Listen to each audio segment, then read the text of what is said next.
makan angin, meliko. Dilihat ada cahaya bersinar kayak spotlight pasar malam itu. Loh, kok ada gini di sini? Bergetar hati beliau melihat ada spotlight datang dari langgar itu. Besok juga gitu, beliau ngintip. Dilihat ada satu anak yang tidur tapi mengeluarkan cahaya. Hari ketiga dilihat masih begitu. Pak Kiai sudah punya konsep. Beliau bawa air segelas dan obat nyamuk bakar, melawan silau sinar itu di mata beliau. Diparani anak yang mengeluarkan cahaya itu, sarungnya pinggirnya ditunjuk obat nyamuk, dibolongi, terus disiram air. Beliau keluar. Kalau sudah waktu fajar, nggak ada lagi sinar itu. Beliau masuk, sholat. Anak-anak bangun semua. Sapa ngempol? Anak-anak meraba-raba sini. Ada yang ngacung satu, Said. Oh, Said. Ya wes ganti sarung kowe. Padahal enggak najis itu akalnya Pak Kiai Ubed aja untuk menandai siapa yang keluar sinar ini. Pagi dipanggil, ono apa kowe Ed? Mboten nonton apa-apa. Ono apa? Mboten. Didedus enggak ngaku. Sampai siang tetap enggak ngaku. Setiap malam ada cahaya. Sampai 40 hari tidak bisa diinterogasi Said kecil ini. Kowe sik ngakoni aku yaimu po? Ya nggih, Mbah. Ngaku ra. Dereng poyan. Ya poyan kowe. Nggih. Malam itu diintip oleh Kiai Ubed, ternyata Said tidak tidur, duduk kayak Anda begini, bersila. Di depannya ada 3 orang, Rasulullah, Nabi Khidir, Syekh Abdul Qadir Jailani. Itu Pak Kiai Ubed ngeblak. Tapi yang dasar Kiai Said diinden jadi menantunya. Dan memang betul jadi menantu. Said bin Armia menantunya Kiai Ubed itu bapaknya Gus Ahmad di Pegiran. Tapi bapaknya ternyata diajar oleh Rasulullah sendiri. Ini NU yang mengkristal itu. Seperti yang dilihat 15 abad yang lalu. Satu ketika Kiai Hasyim Asy'ari singgah ke Pegiran gitu. Kok Kiai Hasyim Asy'ari tahu? Nah ini kesamaan gelombang dari orang-orang yang tingkatnya saleh dan dalam kewalian. Udah bertamu, dihormat, diberi suguhan, diajak makan, sholat berjamaah. Terus pada saatnya keparang kula badhe wangsul. Nggih matur nuwun rawuhipun Mbah Yai, kata Kiai Ubed kepada Kiai Hasyim Asy'ari. Kula sing matur nuwun, keparang badhe nyuwun pirsa napa? Nek wonten tiyang sedo ahli warise X, Y dan Z. Dereng dibagi si E meninggal. Kan masalah munasakho. Nggih. Nek menurut Muhammad An-Nawawi fatwae ngeten. Nek menurut Ibnu Hajar Al-Asqalani ngeten. Nyun sewu. Panjenengan kata Kiai Hasyim Asy'ari, mrayogeke fatwa ingkang pundi? Imam Nawawi napa Ibnu Hajar Al-Asqalani? Oh nggih. Nyun sewu, napa panjenengan sampun niat saking Jombang? Dereng. Nembe mawon timbul idenya. Tak aturi kundur Jombang riyen, diniati saking Jombang, mangke diatur keten kula, tak jawab pasti maslahat. Itu Kiai Hasyim Asy'ari wali besar diginiin sama Kiai Ubed. Tapi tawadhu'nya minta ampun. Ini contoh akhlak dari Kiai Hasyim Asy'ari, kakeknya Gus Dur ini. Orang yang begitu rupa tinggi kalibernya, tetapi tidak pernah menempatkan dirinya tinggi. Beliau selalu merasa slow down, merasa ikhtiram dan tawadhu kepada Kiai Ubed itu. Contoh ini saudara-saudariku yang kucintai, anak-anakku, harus menjadi animo kita. NU memang bersejarah, Kiai Hasyim Asy'ari luar biasa. Van der Plas, Yahudi penasihat ahli tentang Islam, Islami sezaken yang terakhir. Yahudi itu, hafal Quran juga. Dia melakukan pendekatan. Kalau ada orang-orang Indonesia yang sekolah di LP School, kamu hebat. Kamu ngerti bahasa Belanda, kamu ngerti psikologi, ngerti etnologi, ngerti sosiologi, ngerti manajemen. Masa depan Islam di tangan kamu, top. Iki apa iki? Gombalmu ki. Jadi orang-orang yang tradisional ditulis, ini adu dombanya Yahudi, Van der Plas ini. Orang yang sekolah di sekolah Belanda dipuji-puji, kamu hebat, masa depan Islam di tangan kamu, oke. Ini racun yang ditanam Belanda.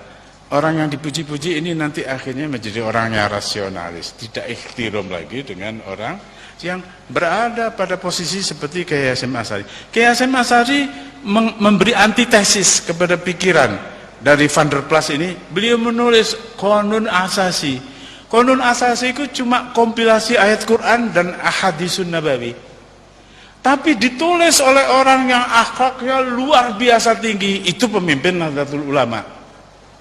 Itulah yang kemudian dalam perasaannya menjadi substansi yang dibawa oleh bapaknya Gus Dur, Kiai Wahid Hasyim. Kiai Wahid Hasyim itu ternyata masuk kantor sebagai Menteri Agama jam 8 mulai Alif Lam Mim, asar pulang sudah An-Nas. Setiap hari khatam sekali Al-Quran. Beliaulah yang menulis kalimat dengan berkat rahmat Allah yang Maha Kuasa.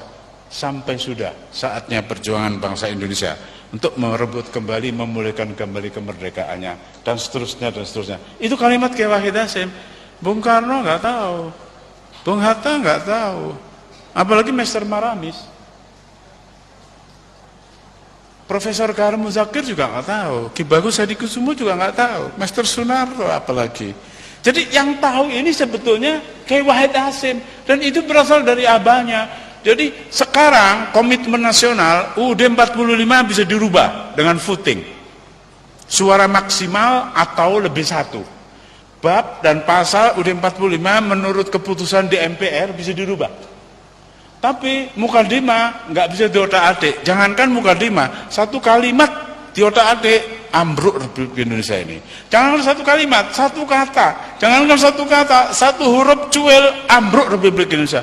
Ini luar biasa saktinya mukadimah UUD 45. Tidak ada konstitusi di seluruh dunia yang setara dengan ini. Declaration of Independence di Amerika, Woodrow Wilson dan George Washington dan juga Abraham Lincoln, nggak sampai segitu. Jadi ini pekerjaan wali besar yang dipandang oleh Rasulullah 15 abad yang lalu, yang dipandang oleh Syekh Abdul Qadir Jailani. Tetapi dengan Kiai Ubed masih begitu hormat. Aku rindu saudara-saudariku yang kucintai dengan akhlak Nahdlatul Ulama yang seperti ini. Jenderal Abdul Haris Nasution menulis buku memoir, judulnya Catatan dari Pandanaran. Beliau tulis, kami dalam kurung TNI Angkatan Darat, kami tidak bisa membayangkan lagi nasib negara proklamasi ini jika tidak sejak masa proklamasi sampai penyerahan kedaulatan RI di Den Haag, kerjaan kami keluar masuk pintu rumah kiai-kiai sepanjang utara pantai Jawa. Beliau yang mendoakan, beliau yang nasihati, beliau yang nolong, beliau yang kasih logistik. Jadi Abdul Haris Nasution itu ngerti banget posisi ulama, dan kulluhum Nahdlatul Ulama. Sampai satu ketika perjalanan beliau-beliau itu dengan kiai-kiai, satu ketika datang ke rumah Kiai Subhi di Parakan Temanggung. Pak Kiai nyuwun pandonga Pak Kiai, wonten napa Pak tentara, kata Kiai Subhi. Niki Belanda saking kali banteng badhe ngebom Meguwo ten Yojo. Nyuwun pendonga panjenengan kersane mboten siyos. Oh nggih. Allahumma bihaqqi Sayyidina Muhammadin, kata Pak Kiai Subhi.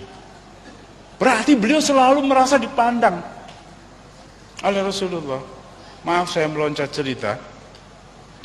Ada orang datang kepada saya, orang yang biasa membantu saya nyetir mobil saya. Dia mengadu bla bla bla bla. Kowe goleko wong sing paling sepuh nang nggone kangmumu. Ono ora? Wonten. Matur dhek. Jadi kalau saya kasih nasihat barangkali kurang antep, saya suruh dia pergi ke orang tua. Begitu ketemu seorang di Wali Kukun, namanya kampungnya Gedung Gudel, namanya Mbah Maksum. Mbah Maksum itu didatangi, bener iku sing dikongkon karo bosmu. Ikuti aja. Saya penasaran kok belum tahu bisa ngomong gitu. Saya paranin. Ternyata seorang usia 92, sekarang 96. Orang usia 92 masih nyangkul, makanya dari keringitnya sendiri. Itu tipikal orang NU. Jadi beliau itu pikir kepalanya gini sudah rusak, lehernya barangkali rusak. Tapi ketika saya duduk di sebelah kanan beliau, Mbah bareng matengane, nggih, loh, kepalanya normal. Rupanya Mbah Maksum ini selalu merasa di depan beliau ada Rasulullah.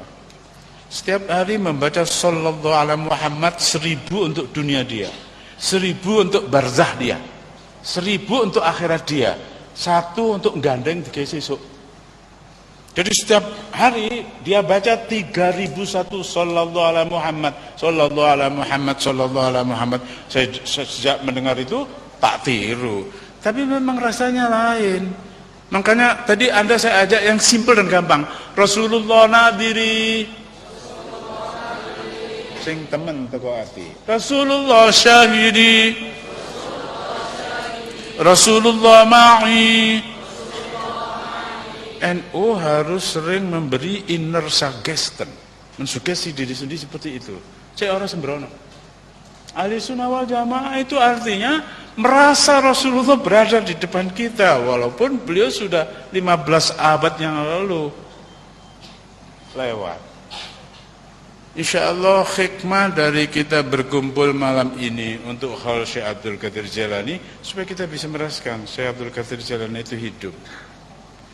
Barangkali akan saya ceritakan supaya gampang. Ada cucu Syekh Abdul Qadir Jailani yang ke-17, guruku, namanya Syekh Muhammad Nazim. Beliau PhD on Chemistry dari Istanbul University. Beliau wafat bulan Sya'ban yang lalu. Saya ketemu beliau tahun 98 ke London. Karena dari anak-anak UI yang main komputer, akhirnya saya mendapat tahu, loh ini ada seorang Arab yang istimewa, berada di Turki, tapi menantunya berada di Amerika, Syekh Hisham yang sering datang ke sini, menundukkan orang Amerika dengan modal dengkul aja dan hati yang kuat. Saya datang. Waktu itu Ramadan, menjelang Tarweh. Kami sudah berkumpul di satu masjid namanya Sacklewell Road di London, di East of London. Kami kumpul semua, lalu ada mobil yang kira-kira di luar itu merapat. Orang semua tahu kalau itu mobil Syekh Nadim. Saya bilang dengan teman Inggris saya, Giles Davidson, let's come approaching Maulana. Ayo nyedek Maulana. No. Ini Giles Davidson ini baru 3 tahun syahadat. Tapi adabnya, hatinya merasa berhadapan terus itu. No. No need to attract Maulana. He knew all about us. Keep stay with me. Saya sebenarnya tertampar, malu juga, tapi okay then, thank you, saya bilang gitu. Begitu Syekh Nadim digiring ke mihrab masjid, kira-kira di kamera ini, beliau nengok ke sebelah kiri ke arah saya. Apa kabar Profesor? Ngomong bahasa Indonesia. Loh, itu bahasa Indonesia? Kok tahu kalau aku dosen? Beliau tanya, apa kabar Profesor? Saya bilang, fine, thank you Maulana. You are right Malik. Giles Davidson ini namanya Abdul Malik. Kamu benar Malik. Kamu benar Giles Davidson. Jadi pembicaraan kami berdua tadi di sana, berapa itu kira-kira? 60-70 meter itu. Kedengaran. Bagaimana Rasulullah? Bagaimana Syekh Abdul Qadir Jailani? Datuk dari guru-guru. Lebih dari itu. Jadi menghaulkan Syekh Abdul Qadir Jailani berarti meletakkan beliau punya karomah berada di depan kita. Membaca Simtuturor berarti menarik Rasulullah di depan kita.